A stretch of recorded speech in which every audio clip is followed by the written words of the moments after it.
মহিলাদের বিশেষ করে যাদের বয়স 40 পেরিয়ে যায়, যারা প্রি মিনোপজ বা কারো কারো ক্ষেত্রে হচ্ছে মিনোপজ হয়ে যায়, অর্থাৎ প্রি মিনোপজাল স্টেজ বা পোস্ট মিনোপজ, অর্থাৎ 40 থেকে 45 বা 50 এই বয়সে মহিলাদের যে ঋতুচক্র সেটা কিন্তু কমে যায়। আর ছেলেদের ক্ষেত্রে এই জিনিসটা, এই সমস্যাটা হয়, অর্থাৎ বোন ডেনসিটিটা কমে যায়। সেটা হচ্ছে 50-এর মধ্যে, অর্থাৎ পুরুষ মানুষদের মধ্যে। তো মহিলাদের মধ্যে যে জিনিসটা হয় যে অস্টিওপোরোসিসটা আগে স্টার্ট হয়। সাধারণত দেখা যায় হাঁটুতে অনেক সময় ব্যথা হয়, কোমরেও বিভিন্ন গাঁটে ব্যথা, স্পেশালি এখানে হাঁটুতে ব্যথাটা অনেক বেশি হয়। সেখানে বুঝতে হবে যে বোন ডেনসিটি, অর্থাৎ যে কম্প্যাক্টনেস অফ দ্য হাড়, আমাদের হাড্ডি, তার যে কম্প্যাক্টনেসটা কমে যায়। পোরোসিস মানে হচ্ছে ক্ষয়ে যাওয়া, ক্ষয়ে যাচ্ছে, ডিকেইং। অস্টিয়ম কথাটা হচ্ছে বোন সিলিন্ডার, বোন সেল, এগুলি হচ্ছে কম্প্যাক্ট করে আমাদের যে হাড় তৈরি করে, অর্থাৎ শক্ত সামর্থ্য করে। তো যেহেতু মহিলাদের ক্ষেত্রে এটা বেশি হয়, সেই জন্য, কারণ এটা এই যে সমস্যা ঋতুচক্রটা চলে ইস্ট্রোজেন প্রজেস্ট্রন নামক দুটো হরমোন দিয়ে, ইস্ট্রোজেন এবং প্রজেস্ট্রন। অর্থাৎ এই ক্ষেত্রে কিন্তু ইস্ট্রোজেন খুব ইম্পর্টেন্ট একটা হরমোন, যেটা আমাদের বোন সেল ফর্মেশনে সাহায্য করে। যেহেতু এই সময় এটা কমে যায়, সেই জন্য তাদের হাড়গুলো ক্ষয়ে যেতে পারে, হাঁটুতে ব্যথা অনুভব হয় এবং অন্যান্য অংশে হয়, কোমরেও ব্যথা হয়, ঘাড়ে ব্যথা, নানান জায়গায়, অর্থাৎ বোন ক্ষয়ে যাওয়া।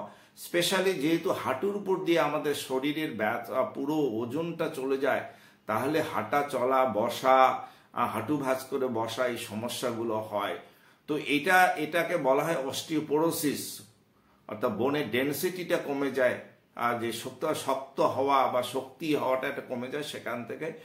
তো আমি ডক্টর বর্মন, এটা শান্ত বর্মন, এটা কনসালটেন্ট ফিজিশিয়ান। এটা ডে টু ডে আমরা পাই। দুটো কথা এ নিয়ে বলি যে এটা যখন হয়ে যায় তাহলে আমাদের কি করণীয়। ফার্স্ট কাজ হচ্ছে, আমার হাঁটু ব্যথা বলে ঘরে বসে থাকবো, হাঁটতে পারি না, হাঁটবো না, চলবো না, চেয়ার ছাড়া বসবো না, এই জিনিসটা না। হাঁটাহাঁটি করতে হবে, 30 মিনিট অন্তত প্রতিদিন করতে হবে। আর পাশাপাশি যেগুলো থেকে আমাদের বা এই যে বোন ক্যালসিয়াম জাতীয় কিছু তো দেয়া হয় সাপ্লিমেন্ট, যারা চিকিৎসকদের কাছে যাবেন তারা অবশ্যই পরামর্শ কিছু সাপ্লিমেন্ট দেবেন। আমি সঙ্গে সঙ্গে বলি যে আমাদের যে সোয়াবিন মধ্যে আইসোপ্লাভন বলে একটা জিনিস থাকে, আর প্রাইমরোজ অয়েল একটা শিট পাওয়া যায়, সেখান থেকে কিছু, বা এরকম প্রাইমরোজ অয়েলও তার ইস্ট্রোজেনের মতো কিছুটা কাজ করে, যেটা হচ্ছে আইসোফ্ল্যাভন, যেটা সোয়াবিনের শিটগুলোতে পাওয়া যায়।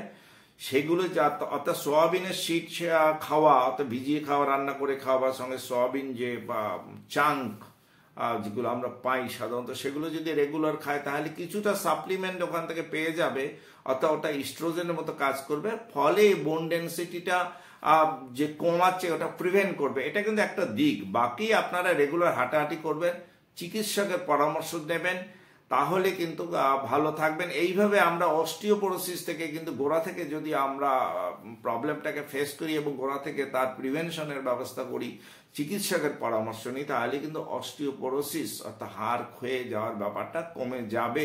এবং যে সমস্ত খাবারে ক্যালসিয়াম বেশি থাকে সেগুলো আপনাকে খেতে হবে। যেমন ধরুন দুধে ভালো ক্যালসিয়াম থাকে, সবজির মধ্যে বিভিন্ন লাউয়ে থাকে, মাছের কাঁটা যে হাড় যেগুলো সেগুলো থাকে, মাংসতেও হাড়ে থাকে, এই জাতীয়। অর্থাৎ আপনার পরিমিত যে খাবারগুলো আমরা খাই, ব্যালেন্স ডায়েটগুলো, অর্থাৎ সব ধরনের খাবারে খাওয়া যাবে।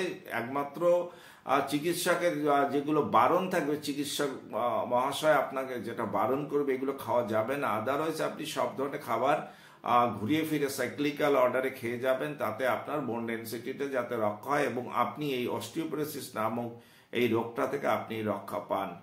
নমস্কার, এখানেই শেষ করলাম।